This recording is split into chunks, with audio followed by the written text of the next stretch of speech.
ఆడవాళ్ళు ఎప్పుడైనా సరే ఉప్పు డబ్బా ఉపయోగించేటప్పుడు కూడా జాగ్రత్తలు తీసుకోవాలి. ఉప్పు డబ్బా ఎప్పుడూ కూడా ఆడవాళ్ళు వంటగదిలో పింగాణీ పాత్రలో పెట్టాలి. ప్లాస్టిక్ డబ్బాలో ఉంచకూడదు. ప్లాస్టిక్ డబ్బాలో ఉప్పు ఉంచితే అదృష్టం తగ్గిపోతుంది. గాజు పాత్రలో కానీ పింగాణీ పాత్రలో కానీ ఉప్పు డబ్బా ఉంచాలి.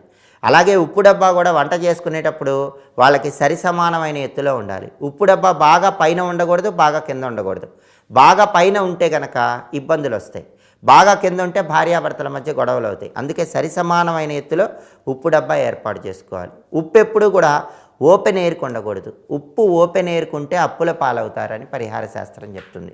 అందుకే ఎప్పుడు ఉప్పు డబ్బా మీద మూత ఉండాలి. గాజు పాత్రలో కానీ పింగాణీ పాత్రలో కానీ ఉప్పు పెట్టాలి. మూత గట్టిగా పెట్టాలి. ఓపెన్ ఎయిర్కి ఉండకూడదు. అలాగే వంట చేసేటప్పుడు కూరల్లో చాలామంది ఆడవాళ్ళు ఎడం చేత్తో ఉప్పేస్తూ ఉంటారు, కుడి చేత్తో కూర చేస్తూ ఉంటారు. అలా అస్సలు చేయకూడదు.